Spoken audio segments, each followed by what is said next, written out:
Welcome to my channel. My name is Tati and I'm a knitwear designer. I'm coming to you from Haarlem, the Netherlands, and this is a podcast in which I'm sharing my inspirations, projects on my needles, and new designs.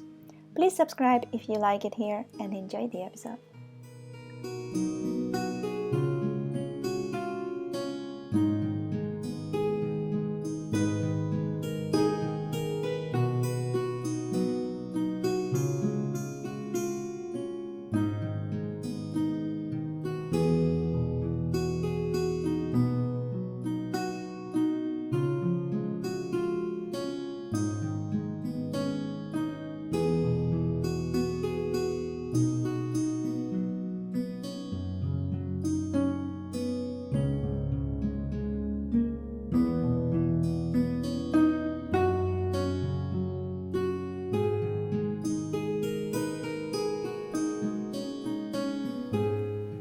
Hi everyone, it's a wonderful Thursday morning here and the room is filled with a beautiful light, so I thought it was a perfect day to record something for you.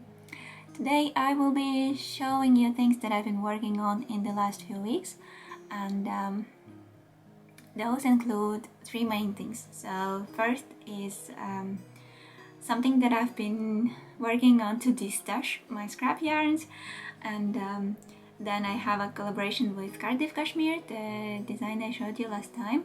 It's growing.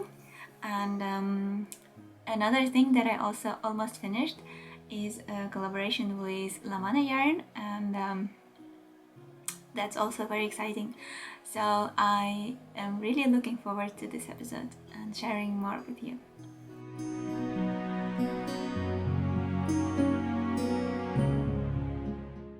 So the first thing I'm gonna show you are the cat beds, the project that I was crocheting to get rid of the yarns that I had and I didn't either like or use anymore, and yeah, just all the leftovers that were just lying around. I am a kind of person who doesn't like leftovers and who doesn't like waste, really. So I'm trying to use everything that I own, repurpose, reuse, I don't know, gift, give away for thrift shops. So using my leftovers was really important for me, and also like not accumulating more than I already have is also a key point there. So this was very important. I made when we got Katsi, she was always lying on my knitting. Like every cat, I think it's a very common trend that they like sleeping on the knitting. And I found a very creative solution. I made a knitted bed for her, and I made a few. I think I made like one for every room, and I just put them on the windowsill or wherever I put it. Like if I put it on a table, she will come and sleep on it, so she knows that that's a spot for her. And yeah, this is how it looks. It's basically two rectangles, sorry.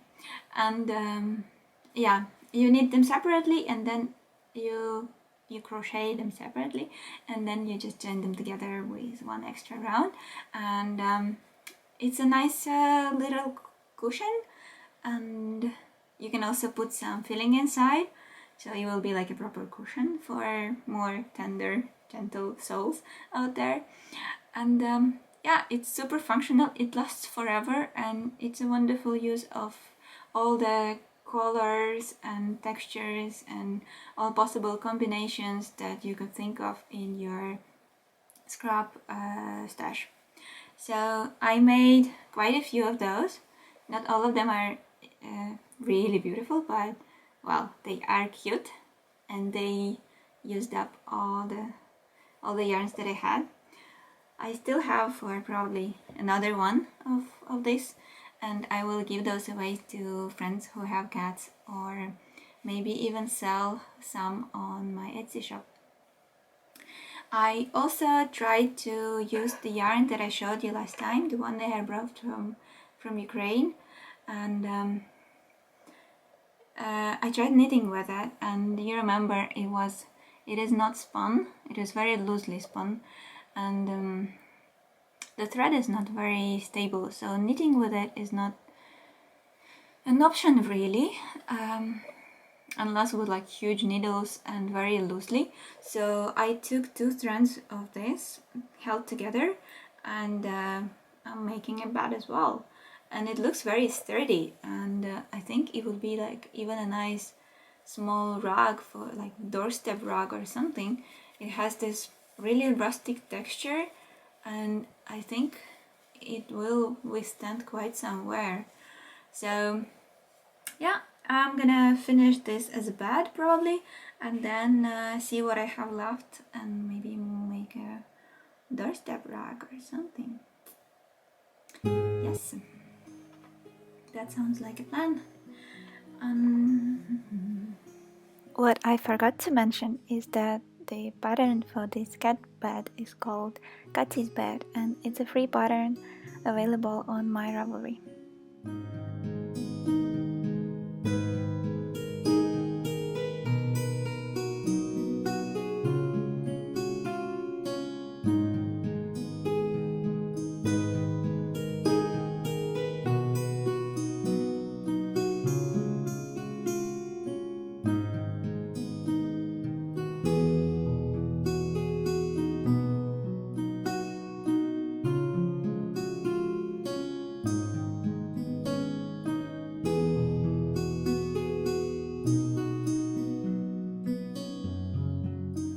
So I think I spent around a week in between after I released in the Momom, and when I didn't really want to do anything else, so I did the crochet beds instead. That was a nice break from thinking, from overthinking things, and it was just a nice break to be watching some stupid movies and knitting, working on something that wasn't too complicated or didn't require to do any calculations or stuff like that. So it was a nice break, and I really appreciated it, because the one that I showed you last time, remember this one? I am really happy with the fit. I am very pleased with the pattern, but I made a mistake, and it took me about 2 weeks to decide what to do with it. And because, well, let me show you first. So I will show you on the back. Here in the last increase of the yoke, what I did, I made these increases too close to each other, and what that made, it made kind of a ruffle, and I didn't see it before I actually separated for the body and sleeves and made like all this body, and you can see that this is a pattern, so it's not just stuck in it, and it did take me quite some time. So when I actually realized that that wasn't looking super nice, I was like, no, I can't.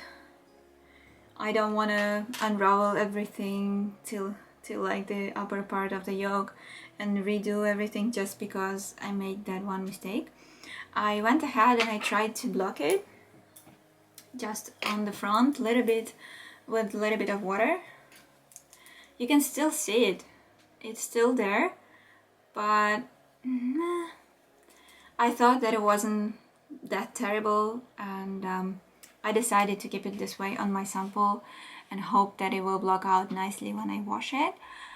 But I will make those changes in the pattern to probably move the increases a little bit higher up and to have them done before this last part where this pattern transitions into the textured ribbing here. Yeah, so you see, sometimes you run into things like this and you're just like, no, so much work. And I sometimes run into another question. I was like, no, but the pattern also doesn't look nice, like I should unravel the whole yoke too and start from scratch. And that would be like, no, but that's like almost 3 weeks of your work. You can't do that. You can't afford that because, well, you have to plan ahead. You have to start on the next project already. And that's just sometimes too much pressure. And yeah, that's when I needed a break. Terrible. But normal life, I guess.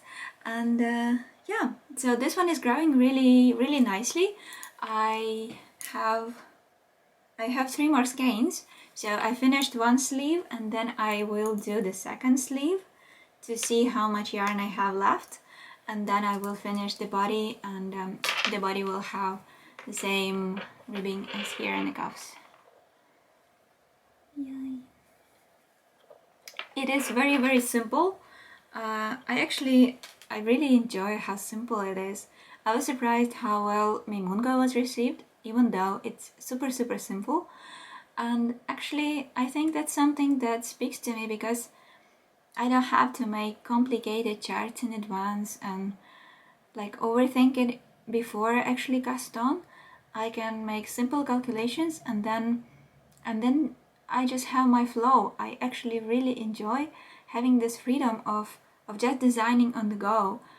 I like trying different things and then unraveling a little bit and seeing how it grows on your needles. Not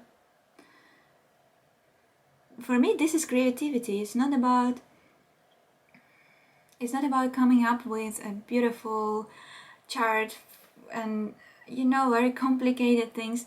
I think it also translates when you start knitting a pattern and you see that it's actually very, very logical, and it kind of flows off your needles, and probably that's the magic of it. When it's very intuitive to design, it's also very intuitive to knit afterwards. So yeah, with this one I think I really enjoyed that approach, and I think it works. So I'm really happy with this one, and it's super soft. I don't know how it's going to wear and how long it's gonna last, but I'm hoping that if I don't wash it too often, and I usually don't, then it should be a really nice feminine pullover that I will enjoy for a long, long time.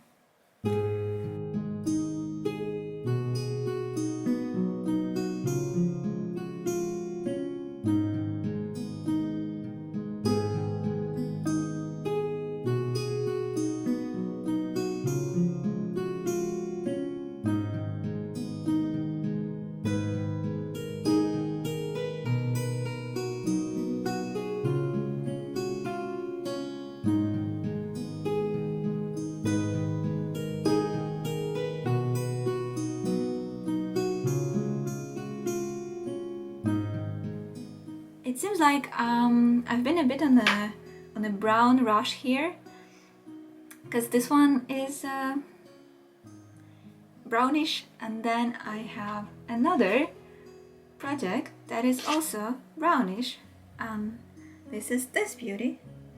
I don't have a name for either of them, so if you have a nice idea, please let me know in the comments below. That would be wonderful if we could come up with a nice name for this. And so this one is, it is a beautiful, beautiful fluffy blouse with a nice white balloon sleeves gathered at the cuff, and a beautiful yoke that is actually shaped with short rows on the back and on the front, which gives you this super, super nice fit here. It's like almost like a necklace around your neck. I used some, I don't know how it's called, this interesting technique where, well, first of all, it's easier to show on the sleeve here. It is kind of color work, but it's not really. And I will, of course, include the tutorials, but these cute little things are not worked with 2 colors in the same row. It's only 1 color, and it's kind of mosaic, but not really. I don't know how it's called. If you know a name for this technique, please let me know. I saw a video of this technique somewhere on Instagram, and it was super simple and looks really beautiful. So I used the same one on the neck, and then I did this folded hem, and this is how it looks. I think it's just beautiful. It's like a tiny little touch that actually yeah, makes it look really like a coherent story, right? You have a little bit of contrasting color here and here, and then it's also here on the yoke, marking the transition from color work to simple stockinette. Yep. So the sleeves are done here, and it seems like playing yarn chicken is my thing this month. So I made this whole thing and then I ran out of yarn.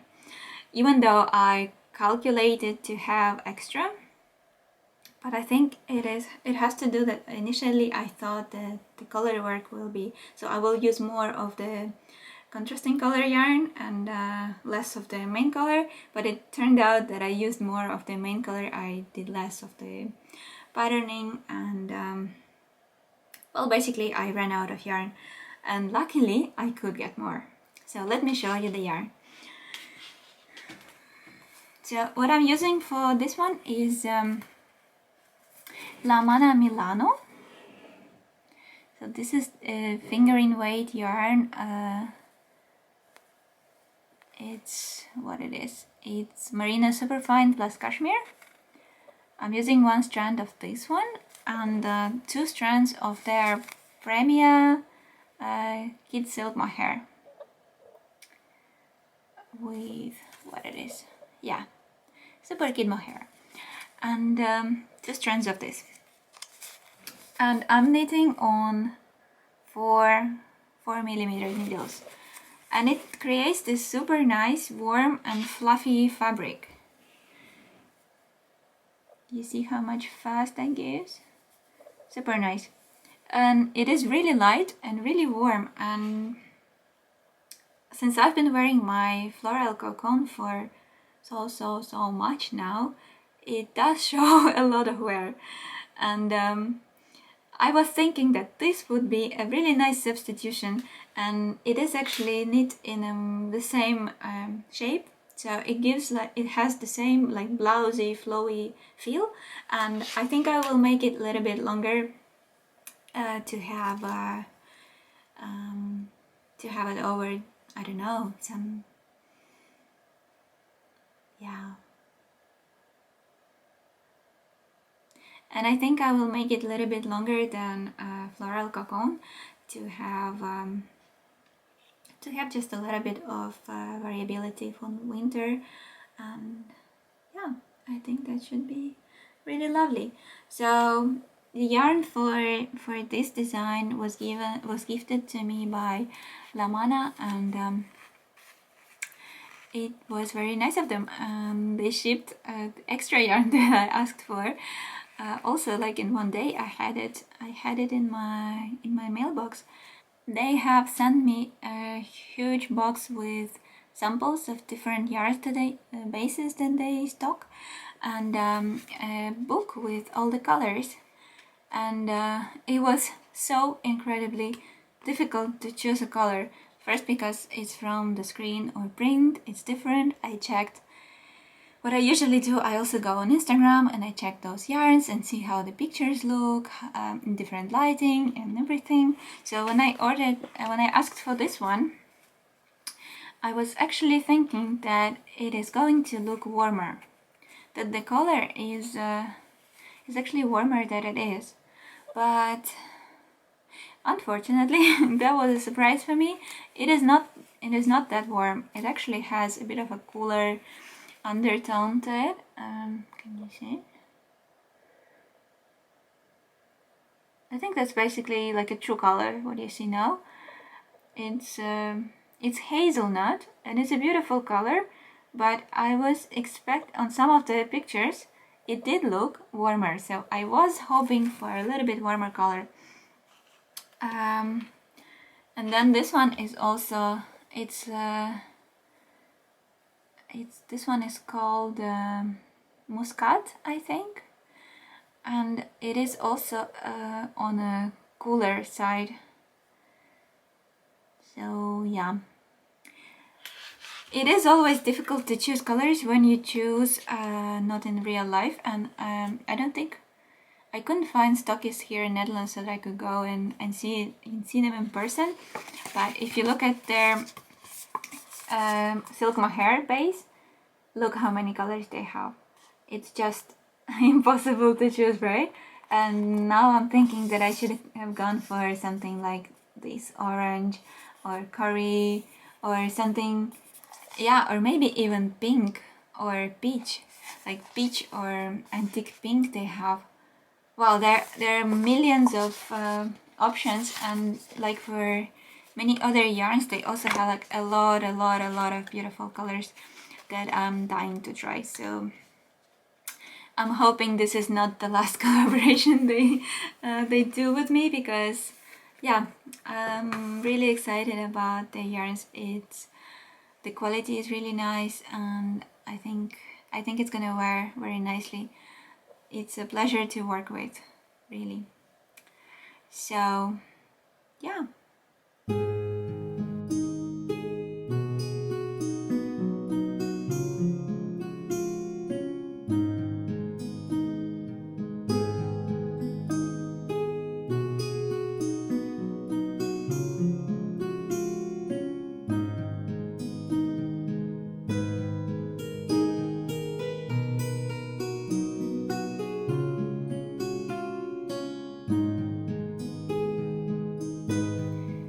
So I hope this wasn't too hectic for you. I'm feeling a bit all over the place today. I made that post about a podcast situation that I had with, well, I'm not gonna say their names.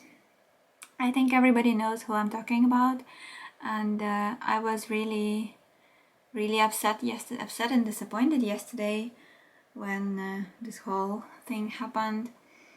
And yeah, I think I woke up at 5 in the morning today, and I'm still a little bit ruffled. And yeah, unfortunately things like that happen, and we don't speak about them often enough to raise the awareness. And yeah, if you're wondering what I'm talking about, please go to my Instagram. There is a post from today, Thursday, 14th, about what has happened and what I think about it. I don't want to make a big fuss about it, because maybe I wasn't also perfect in this situation. I didn't make good enough footage for them, because when they approached me back in what was it, March? Actually March, I didn't have a camera yet. I was filming on my phone, and I wasn't comfortable talking to a camera. I'm still not, but I think I'm better. Well, I think I am. But I still think that I did a very good job, considering everything and considering what they have already on their podcast.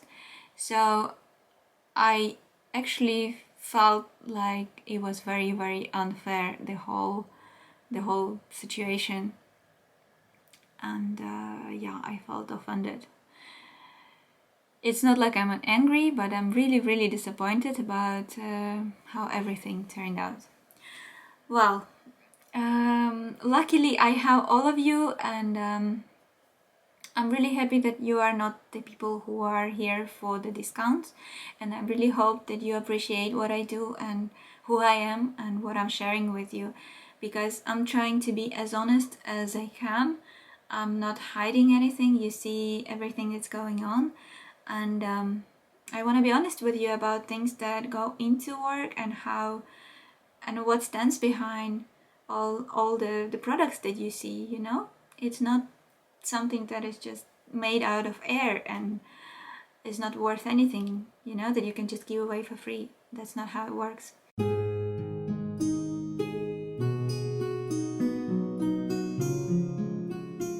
On a more positive note, the design that I'm wearing today is my Florarium sweater. It's a beautiful garment made in lead lobby yarn that I brought from Iceland, and I love it very much, no matter how many years it's been since it's been released.